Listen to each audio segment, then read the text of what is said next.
And then Look, social know, media, mhm, social media is the enemy of center. exactly. Yeah, yeah.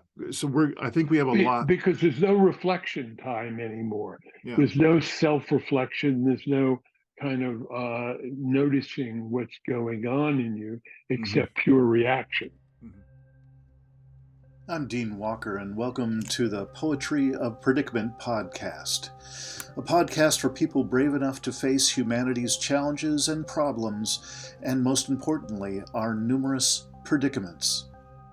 The Poetry of Predicament is a podcast meant to inspire us to bring forth grace, beauty, and connection with the web of life in the face of a predicament-laden world. This week on the Poetry of Predicament podcast, we welcome back Dr. Peter Nelson, who's a substantial practicing psychologist in Australia. And for the purposes of our conversation here, even more importantly, he is a long-standing seer, someone who sees in unusual ways, has a remarkable ability to perceive what others often cannot. So let's welcome Dr. Peter Nelson. All right, everybody. Welcome back to another episode of the Poetry of Predicament podcast. And I am your host, Dean Walker, and it is the last day of March here in 2023. And I have the pleasure of welcoming back Dr. Peter Nelson, resident of Australia, and longtime friend and advisor, mentor, always fascinating conversationalist. And particularly as if you've seen any of our earlier interviews from this year or last year, you'll know that what I love to prod Dr. Nelson with is questions about his non-normal seeing, his ability to perceive in ways that most of us don't have any idea about. And, just today, just this, before we got going, Peter, I was asking you if you'd be willing to focus for sure this time and possibly next time as well on giving us some words of your own experience, your own wisdom about what I've called energetic hygiene, or ways in which we could possibly build out our skill sets of beyond normal ways of perceiving. There's some of us that might consider ourselves highly sensitive people. We might get a sense that we are picking up other kinds of perception that that the regular person doesn't. That seems to be a lot of what draws people to my interviews with you on the podcast.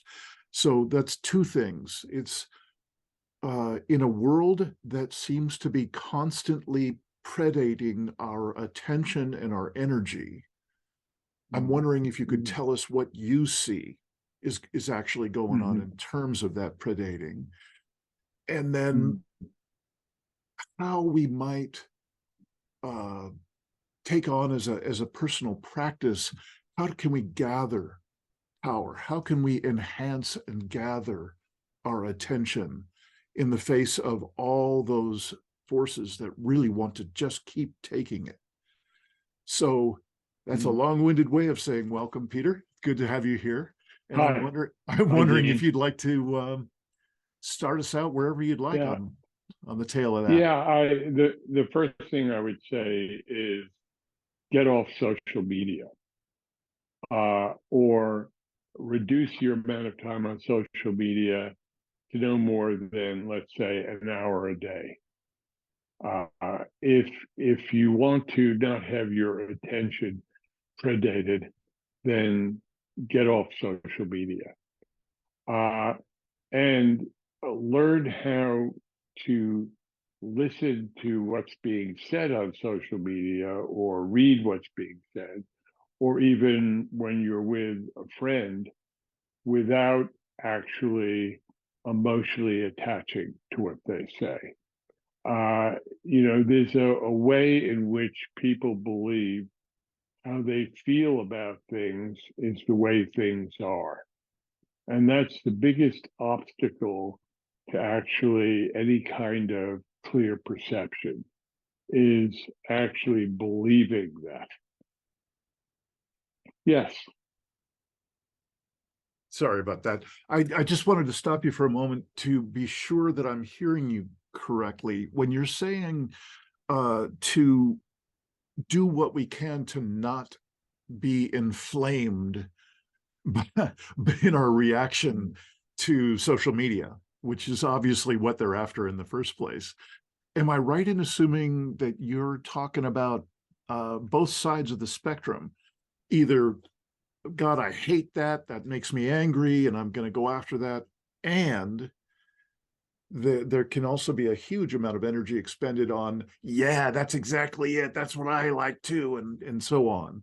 Are That's both sides exactly equally correct. derogatory? Yeah. Yeah. I mean, there's nothing wrong with love and hate. It's part of being human. But if you want to see the world around you, you can't come with looking for things to love or hate. You have to be willing to be with what is as it appears to you. And really, okay, I understand why you use the word hygiene, but I hate the medicalization of everything.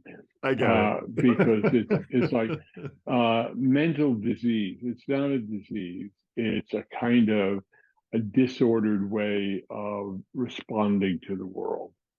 And if you want to respond to the world, that's fine. But what are you responding to? Are you responding to your own feelings about the world, or the world as it is, as it reaches you? And of course, philosophers like Immanuel Kant say the world doesn't really reach you.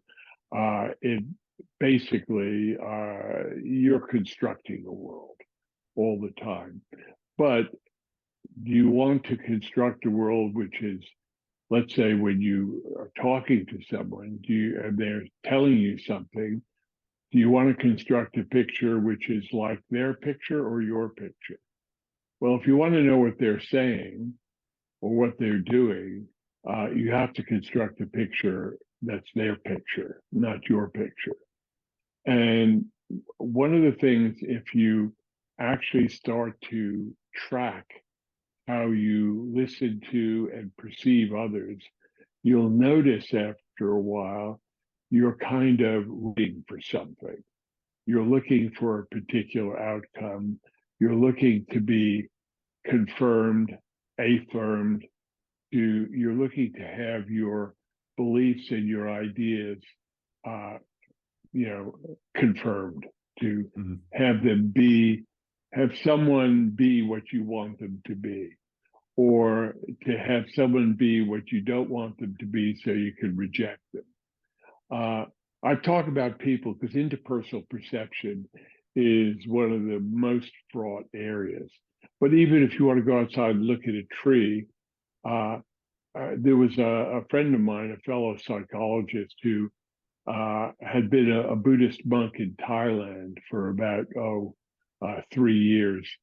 And he wrote this essay when he came back, when he was studying for his undergraduate degree in psychology. And he framed the whole problem this way. When you have a tree in your backyard and it's dying, it's a real problem. And you're looking at this tree and wondering what you can do for it. There's a whole struggle about saving this tree because it's a tree you always liked in your backyard. Now, if it's a tree in someone else's backyard, where it becomes, oh, that's a shame, but it's no longer a great existential threat that the tree is dying in someone else's backyard. When you go out into the woods in nature where no one owns it, supposedly, you see the dying tree and you say, oh, it's just the cycle of nature. Trees live and trees die. And all those positions are set by your relationship to that tree. Because the tree dying in your backyard is just a cycle of nature. And the tree dying in the forest is also the tree that's, so important.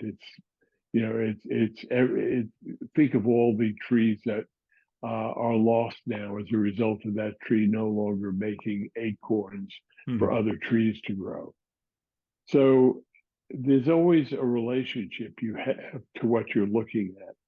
And there's always a way in which you're shaping what you're looking at and what you're dealing with, what you're hearing through that relationship. So in a sense, to really see the world, you have to give up wanting to have it come out a certain way. You have to give up the idea that it has to be in such and such a relationship to you. So you get to the tree and it is just what it is. You notice what's happening to it. You notice the qualities of the change of the leaves, of the bark, and you let that soak into your perception without reaction. And what I mean by reaction is come back to my famous herd of sambar deer, listening to a rustle in the brushes, in the brush around it, and they'll all start reacting like it may be a tiger. In other words, you have to approach the world as if there are no tigers and no mice. It's just rustling in the bushes. So you have to learn how to not react. And if you really pay attention to what you're doing when you're reading something or talking to somebody or watching a video, you're reacting. And how do you not react? Well, to use your word hygiene, the real hygiene is stillness at the center. You have to develop a still center, a quietness, a way in which you let perception fall on you rather than push it away or try to grab hold of it. And the way in which we do that is often very subtle. So it's not necessarily easy to spot at first, but just try to notice always when you're hearing something for the first time or seeing something new. What are you doing? Are you wishing for an outcome? Are you dreading an outcome? Are you hoping something won't happen? Are you hoping something will happen? That's the really important thing. The real hygiene is stillness at the center. If there's no stillness at the center, then you will be listening, seeing, knowing everything through your noise. Right. I appreciate you using particularly the word center. I don't know if you'll recall last time we were together in one of these sessions, I was telling you a little bit about my body of work, and there's this kind of progression, different stages at which people can engage with this work, from the very beginning level, which is called the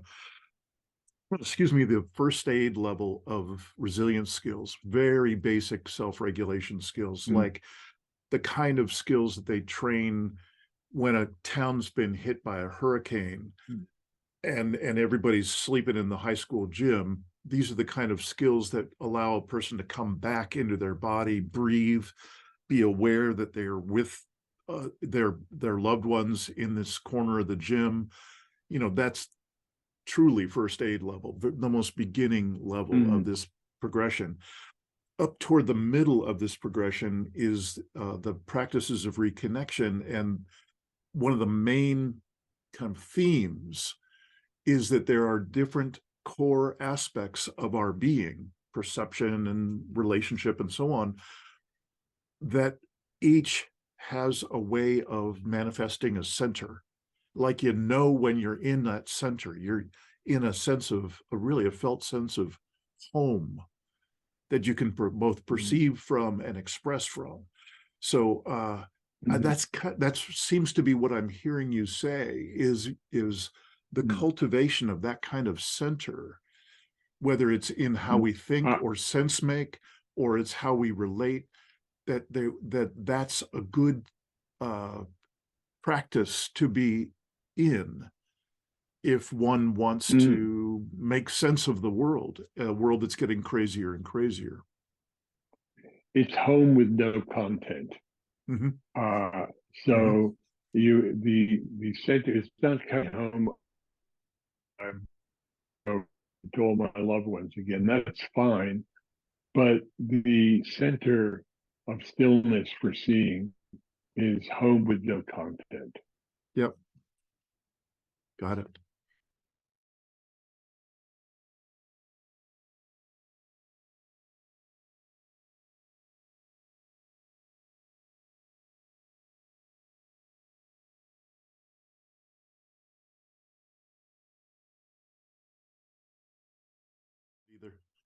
But we're back. And that's good.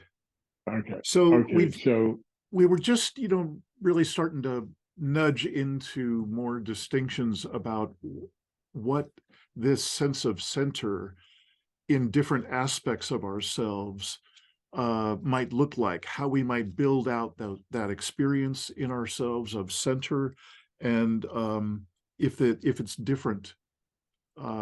It's more like giving everything up. It's more like giving everything up than building anything. So it's like coming home to yourself. It's not, there's no sense of possession or ownership. You froze again about Zoom. Anyway, okay, let's try it again. Where were we? I have a suggestion. We could just really launch out of a parallel track that I think will make a easy enough transition.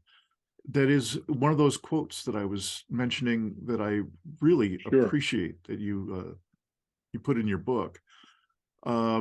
Shall I just share screen and ask you to read it so that I can just have that on the screen? Okay. In ecological terms, we have been psychologized right out of our psychic and spiritual worlds, a context that once helped us gain a sense of connectedness and wholeness. In fact, our links to others and the broader environment through our fields are aspects of the greater ecological matrix, of which the physical world is just a part. In a profound sense, oracular activity sits at the heart of our psycho-social evolution because it opens the self and society to a wider vision and hence new possibilities. From my standpoint as a seer, it is only through the process of seeing that the spiritual dimension can be fully reintroduced into our lives. Okay. Right. And that, of course, is from your book, The Way of a Seer. The Way of a Seer. Reflections from a Non-Ordinary Life. Thank you so much for reading that. These are subjects, and this is a way of talking about stuff that I have not heard you talk about before. Just so happens that we haven't talked much about spirituality and what part seeing can take in our collective and individual experience of spiritual dimensions. Is there any more clarity that you can bring for us to any aspect of what is in that quote? I guess in terms of what I've already said, I was really referring to seeing being basically the act of spiritual unfoldment. Let's say, uh, what do you practice meditation for? Well, one of the reasons you practice meditation, which is a standard pathway people take in spiritual practice. Well, you're trying to become still at the center. You're trying to become more aware, compassionate. You're trying to become sort of, how should I say, more connected to the world around you Mhm. through making yourself more transparent. I mean, there's a lot of talk, for instance, in Buddhism of, and in a lot of spiritual practices about the ego. And, I always thought of it as, you're on the mothership and, the ego pod gets jettisoned into space, and, is removed. And I don't think that's really the way it works. As long as you are in the world, uh, dealing with the things of the world, you need an ego, but you need an ego that you have some control over and that you have some perspective on. An ego that, yes, can let go and stop grasping and fighting. Because what I was saying earlier in this interview is that you notice that when anything you're confronted with anything new, you have a way in which you're trying to make it come out a certain way. It's always like you're rooting for a side in the game of life, and you can only be open spiritually if you stop wanting a particular side to win, when you are just open to seeing what is. Because seeing what is and being connected to the world as it is, to me, is the heart of spirituality. And it may not be for others, but I can only talk about the spirituality that I understand. And I'm not saying that I don't have, desires. Like, I, have plenty of desires and wants, and when it comes to the world of politics, how the way I'd like to see things come out. When it comes to the world of, my body, I have ways I'd like to see it come out. But the fact is, if I want to understand really what's going on, I have to give up wanting an outcome.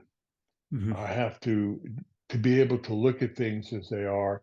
I have to have no sense of pull for it to be this way or that way, to be good or bad. I just have to be there with it, be present. Mhm. It's in Buddhism, they talk about present-centered awareness, and that's really what I'm talking about. But I'm not using that language only because I use the language of the world I live in. And the world I live in, even though I was involved with Buddhist practice for many years, I don't consider myself a Buddhist. I consider myself maybe a Buddhist flavored human, but I'm not a practicing Buddhist member of that tribe. Yeah. And I have plenty of respect for that tribe, but that's not my tribe, and I don't really think I have a tribe. Seers are probably a very diverse group, Mhm. and in spite of things you heard in that original group we met in, Mhm. that world is not uniform and coherent in any way, shape, or form. The world of seers, Mm. and they're not necessarily connected to each other.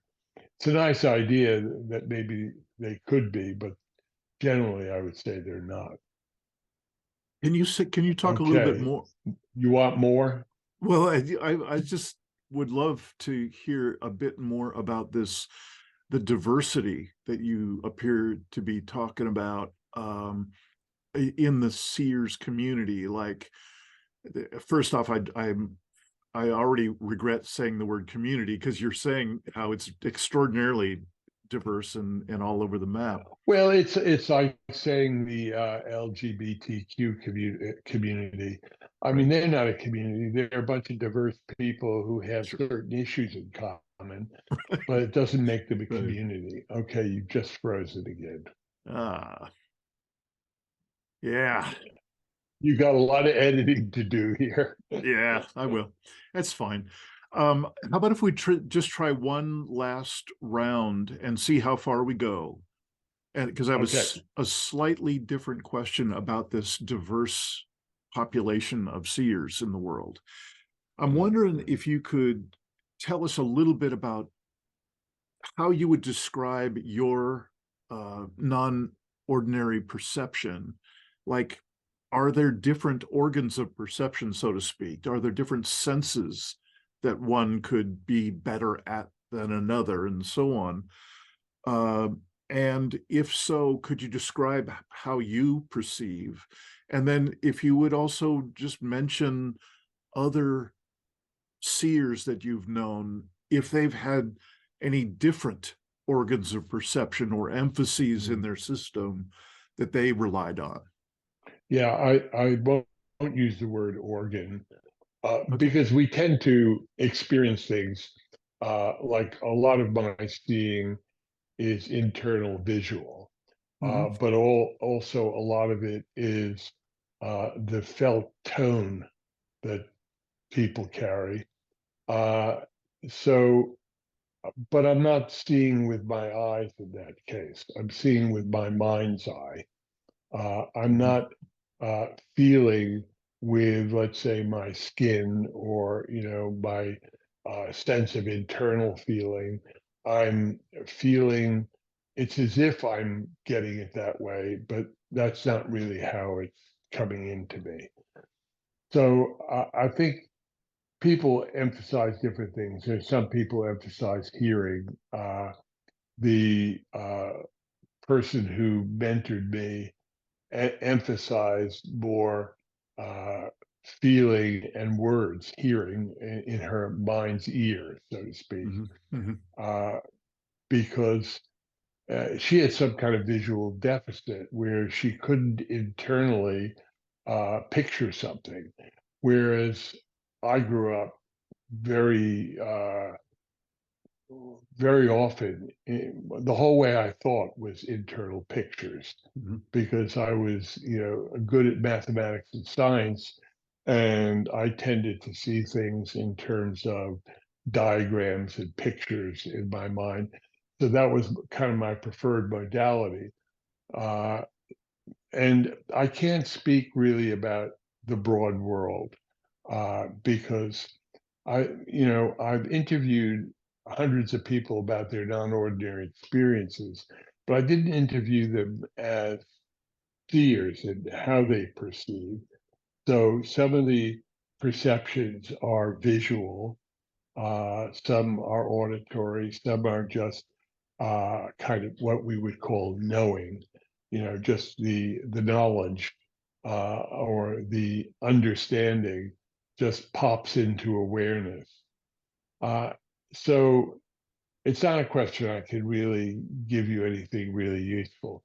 Uh, and the reason I say the community is diverse out there is because, of hundreds of people who have these kinds of experiences regularly, I'll put them in the seer camp.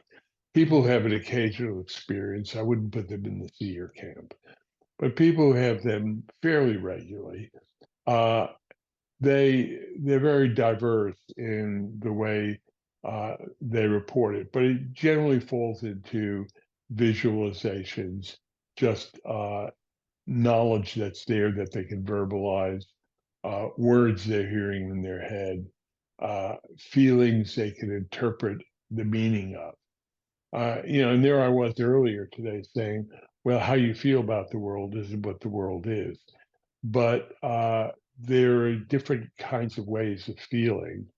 And one of the things about being trained as a seer is learning how to differentiate what are your feelings that are about how you feel, just you as a person, how Mm-hmm. you're feeling, the feelings you have from feelings you're picking up. Mhm. I mean, I think I use the example of the book of my mentor taking me to the British Museum, and we went to the Egyptian section where they Mhm. had all these mummies. And I'd been there before, I'd seen it. It was interesting, but it wasn't something that I was particularly fascinated with. But we went up there again. I can't remember why now, but as we walked into the hall, I felt sick to my stomach, which I hadn't felt the last time I'd been there. Mhm. And what I hadn't noticed that my mentor noticed, she pointed out that there was one case around which about 4 or 5 people were standing and kind of gawking at what was in the case. Mhm. And she said, "Oh, well, they're feeling sick at what they're looking at, and that's what you're experiencing. Hmm. You're picking that up." And I discovered I'm a barometer for other people's feeling states. Mhm. It's one of the things I can just be in a place and know what people are feeling, Right. even if they're no longer in the room. Let's say, Mhm. I mean, I remember coming into a flat I was sharing with someone in London, and she had been gone for an hour, but I was overwhelmed with her feelings of being suicidal. Mhm. Mhm. And so I could check in with her later. And that was another thing I did a lot of, just Right. checking what did my perception have anything to do with other people's reality. And Right. sure enough, she'd been quite depressed that day. She wasn't usually, she was kind of an up-tempo person, but she Mhm. had a real downer and actually thought about suicide. Right. So the way seers perceive is very varied, but it falls into those areas that I've been talking about.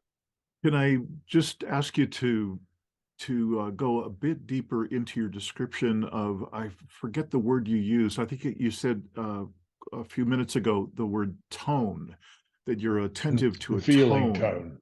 Uh-huh. feeling tone, yeah. So these feelings that you're talking about now and that feeling tone that you mentioned before, can you speak a little bit about how that shows up or where that shows up in your system?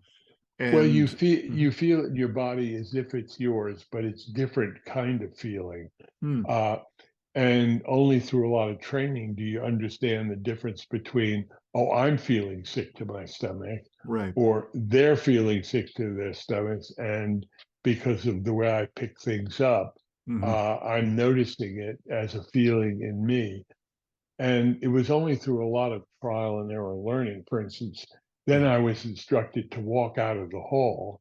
And when I got far enough away, the feelings went away. Hmm. When I went back in, I started to notice it. But I learned to do something where, if you're really feeling sick yourself, uh, you can step back from it to a degree where, you're kind of managing it like, managing, chronic pain.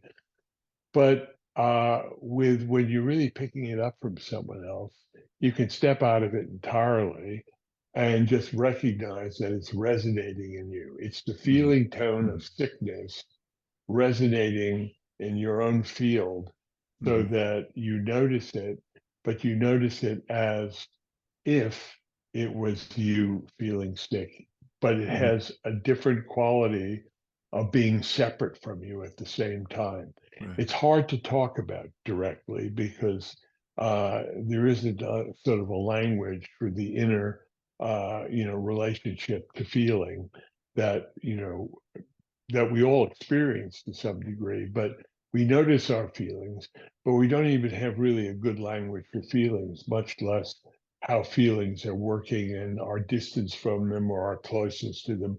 All Right. that spatial metaphoric. It's not actually, there's no distance. It's just, the way we talk about it. Yeah. Yeah. We do that all the time. Two ideas are far apart. That's a spatial metaphor. The ideas aren't in space that way. They're Right. yeah, they're just ideas. Right. But you also have the challenge, in order to get the kind of feedback that you're talking about, the reality check on your perception and what's accurate and what's actually going on. I'm wondering how much cooperation you've had with the people in your life when you've wanted to get that kind of feedback, to get a sense of a reality check on what Rule it of was. thumb. Sorry? Rule of thumb. Yeah. Don't try to do it with the people you're close to. Okay. Right. Don't do it with partners, husbands, wives. Don't. I spent, and it's probably because I was young and I was in my 20s, and I was kind of very New York in those days, so I could just approach anyone on the street and start talking to them. Mhm. So I used to just go up to perfect strangers and ask them questions about themselves, having trouble logging me in. Yeah. So I don't know what it is. Maybe it's Zoom Australia that's having this problem right now. Yeah, could be. Let's just start to wrap it up. I so appreciate your patience with this these many breaks and bandwidth problems that we've had today. But I feel like I'll just finish that one sentence I was saying, all right? I'll just finish that. please. And look, I was young and I was very New York, so I could walk up to anyone and ask them about themselves. I would approach people on the street even and say, "Oh, by the way, is blah blah happening to you, or is this something?" And so I did a lot of reality checking. But as I said, don't try to do it with your relatives or your close friends, Right. because that could be a fairly reactive situation. Mhm. Okay. So Well, you thank were you. going to say. Yeah, I just really wanted to wrap it up because it's been just an exercise in patience for both of us with all this tech stuff. And I think we've covered a lot of really good ground. I so appreciate it.